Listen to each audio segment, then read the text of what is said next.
대법원 2023년 9월 1일자 2022-5860 결정. 사건명 집행비용액 확정 결정. 강제집행이 신청의 취하 또는 집행처분의 취소 등으로 인하여 그 목적을 달성하지 못하고 끝난 경우 그때까지의 절차와 준비에 든 비용이 민사집행법 제53조 제1항에서 정한 집행비용에 해당하는지 여부.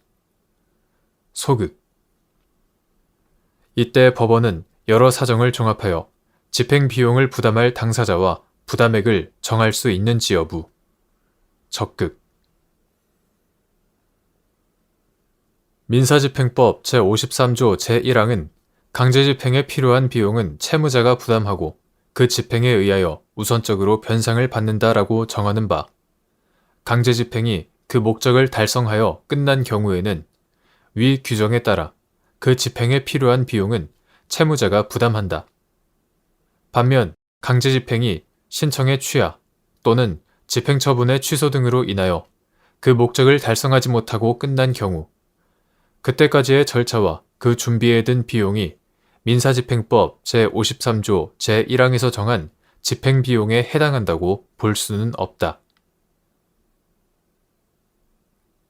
그러나 이러한 경우에도 해당 강제집행이 그 목적을 달성하지 못하고 끝나게 된 사정을 고려하지 아니한 채 그 비용을 일률적으로 채권자에게 부담시키는 것은 형평에 반하여 부당하다. 따라서 이때는 민사집행법 제23조가 준용하는 민사소송법 제114조에 근거하여 당사자는 집행이 끝날 당시에 집행이 계속된 법원에 집행비용의 부담 및 집행비용액 확정 재판을 신청할 수 있고 법원은 당사자의 신청에 따라 해당 비용이 지출된 시기, 채권자가 이를 지출할 필요성, 강제집행과의 관련성 및 강제집행이 끝나게 된 원인이나 경위 등 여러 사정을 종합하여 집행비용을 부담할 당사자와 그 부담액을 정할 수 있다고 보아야 한다.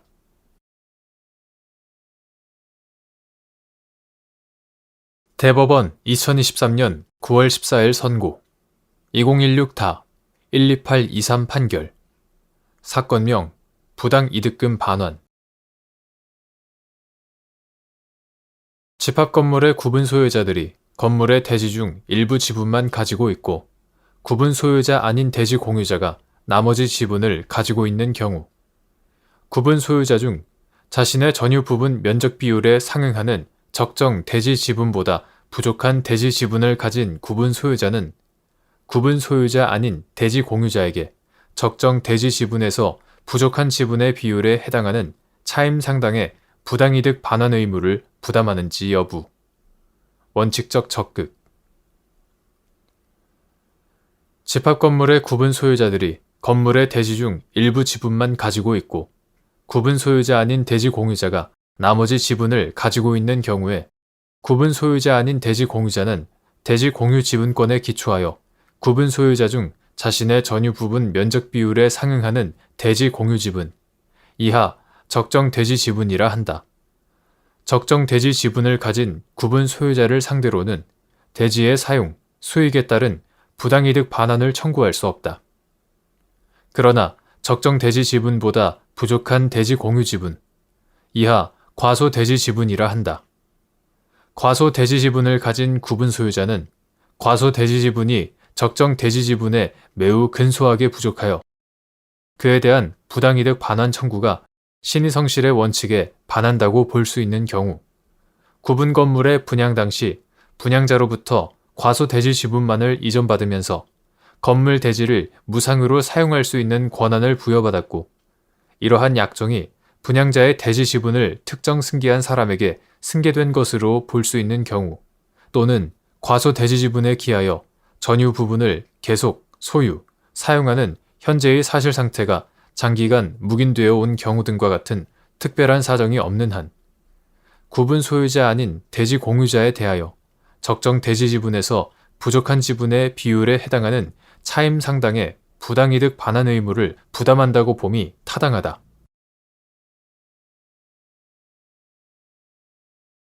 대법원 2023년 9월 14일 선고 2020-238-622 판결 사건명 조정결정 변경 등 청구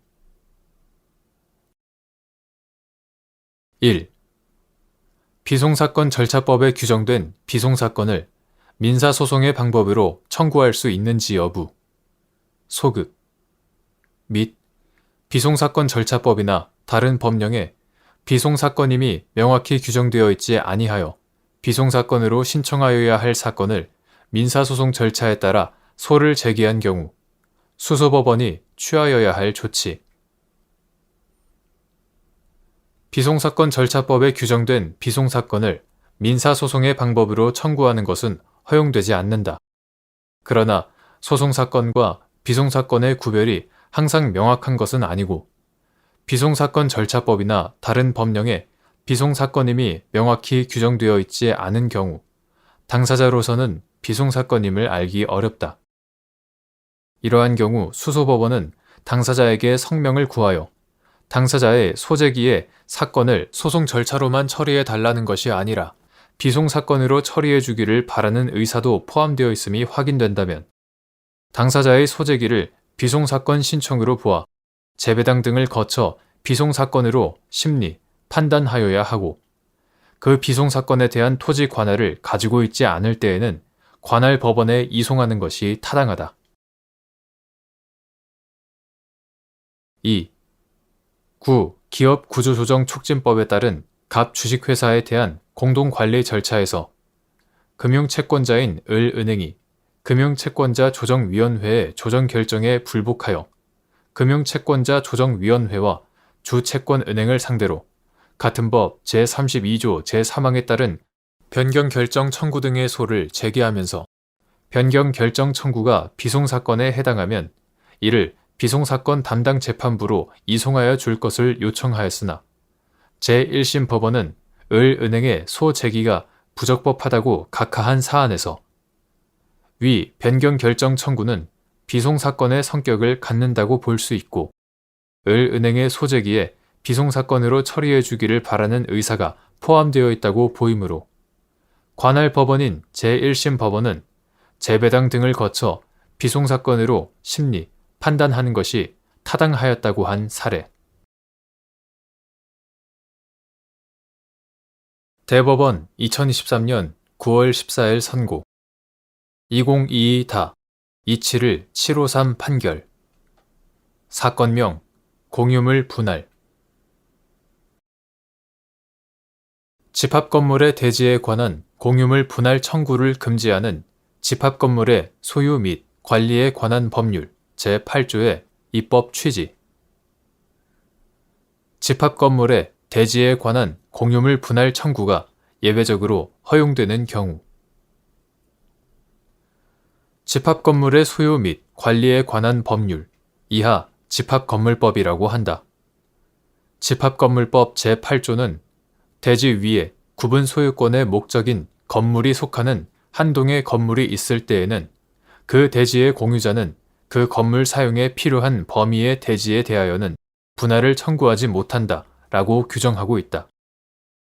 위 법률 규정의 입법 취지는 한 동의 건물로서 개개의 구성 부분이 독립한 구분 소유권의 대상이 되는 집합건물의 존립 기초를 확보하려는 데 있는 바 집합건물의 대지는 그 지상의 구분 소유권과 일체성 내지 불가분성을 가지는데 일반의 공유와 같이 공유 지분권에 기한 공유물 분할을 인정한다면 그 집합건물의 대지 사용 관계는 파탄에 이르게 되므로 집합건물의 공동생활 관계의 보호를 위하여 분할 청구가 금지된다.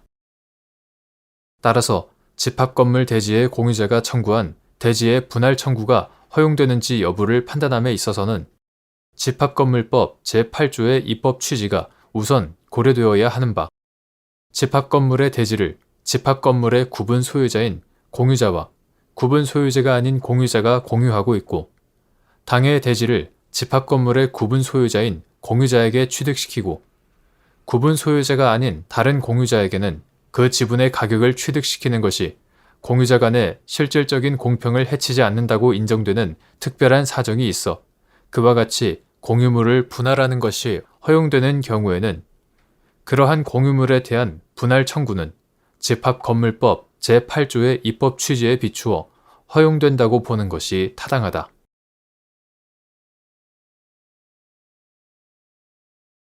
대법원 2023년 9월 14일 선고 2023-214-108 판결 사건명 토지 인도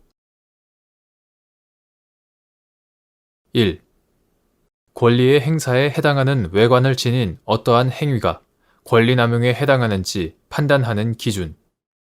권리의 행사가 주관적으로 오직 상대방에게 고통을 주고 손해를 입히려는 데 있을 뿐, 이를 행사하는 사람에게는 이익이 없고 객관적으로 사회 질서에 위반된다고 볼 수 있으면 그 권리의 행사는 권리남용으로서 허용되지 아니하고, 이때 권리의 행사가 상대방에게 고통이나 손해를 주기 위한 것이라는 주관적 요건은 권리자의 정당한 이익을 결여한 권리 행사로 보이는 객관적인 사정들을 모아서 추인할 수 있으며, 이와 같이 권리의 행사에 해당하는 외관을 지닌 어떠한 행위가 권리남용이 되는가는 권리남용 제도의 취지 및 그 근간이 되는 동시대 객관적인 사회 질서의 토대하에서 개별적이고 구체적인 상황을 종합하여 판단하여야 한다.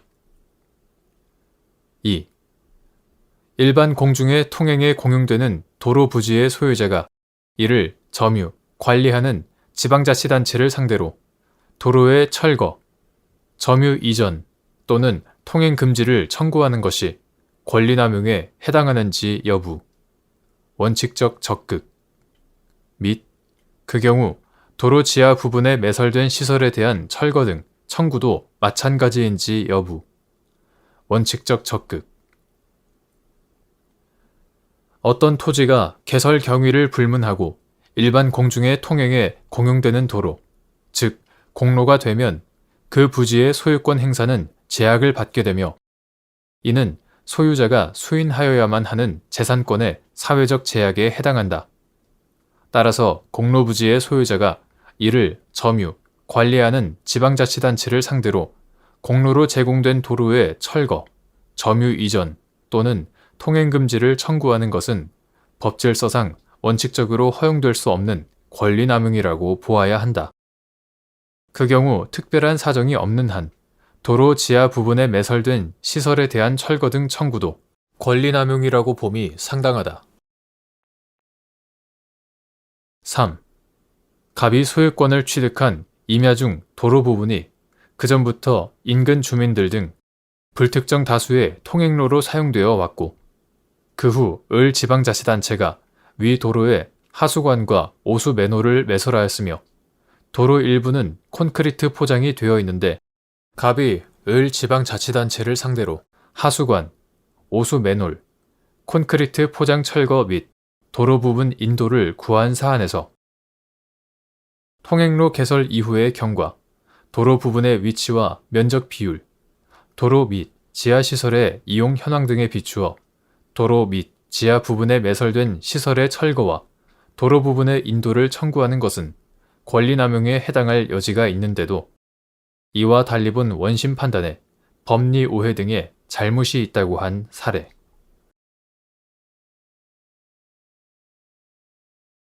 대법원 2023년 9월 14일 선고 2023-227-500 판결 사건명 소유권 이전 등기.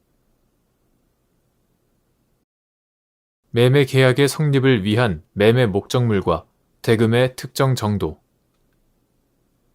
매매 대금 액수를 일정 기간 후 시가에 의하여 정하기로 하였다는 사유만으로 매매 계약이 아닌 매매 예약이라고 단정할 수 있는지 여부. 소급. 이행 시기, 이행 장소, 담보 책임 등에 관한 합의가 없더라도 매매 계약이 성립하는지 여부. 원칙적 적극. 매매는 당사자 일방이 재산권을 상대방에게 이전할 것을 약정하고 상대방이 대금을 지급할 것을 약정함으로써 효력이 발생하는 것이므로, 매매계약은 매도인이 재산권을 이전하는 것과 매수인이 대가로서 대금을 지급하는 것에 관하여 쌍방 당사자의 합의가 이루어짐으로써 성립하는 것이며, 그 경우 매매 목적물과 대금은 반드시 계약 체결 당시에 구체적으로 특정할 필요는 없고, 이를 사후에라도 구체적으로 특정할 수 있는 방법과 기준이 정하여져 있으면 충분하다. 이 경우 그 약정된 기준에 따른 대금액 산정에 관하여 당사자 간의 다툼이 있다면 법원이 이를 정할 수밖에 없다. 매매대금 액수를 일정 기간 후 시가에 의하여 정하기로 하였다는 사유만을 들어 매매 계약이 아닌 매매 예약이라고 단정할 것은 아니다. 그 밖에 특별한 사정이 없는 한 이행 시기, 이행 장소, 담보 책임 등에 관한 합의가 없었더라도 매매 계약이 성립하는 데에 지장이 없다.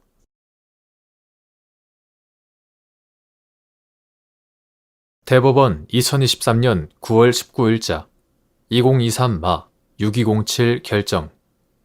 사건명 개인회생. 1.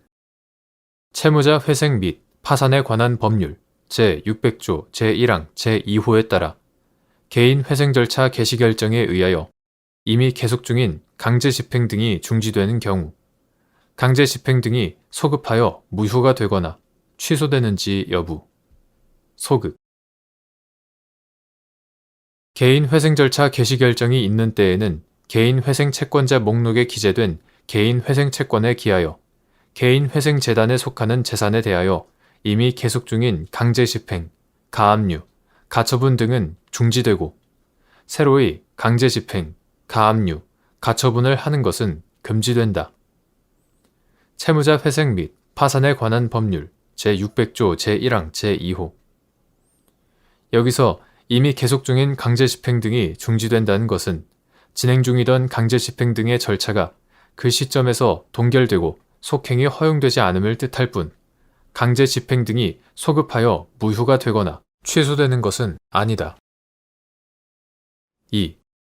갑이 개인회생 절차의 개시를 신청한 후 을 주식회사가 갑의 제3채무자에 대한 급여 채권에 관하여 채권 압류 및 추심명령을 받았고 개인회생 절차 개시 결정이 있은 후 갑이 변제계획 수정안에 변제기간을 인가일 직후 최초 도래하는 월의 30일로부터 36개월로 기재하여 제3채무자의 급여 압류 적립금 확인서와 함께 제출하였는데 법원이 갑이 변제 계획안에 따라 납부하여야 하는 변제 예정액을 납부하지 아니하였으므로 변제 계획안이 수행 가능성이 없다는 이유로 개인회생 절차 폐지 결정을 한 사안에서 변제 계획 인가 결정이 있는 경우 채권 압류 및 추심명령은 효력을 잃게 되어 갑이 변제 계획안에 따른 변제금을 납입할 수 있는 상태가 되므로 갑이 제출한 변제 계획안이 수행 가능성이 없다고 단정할 수 없는데도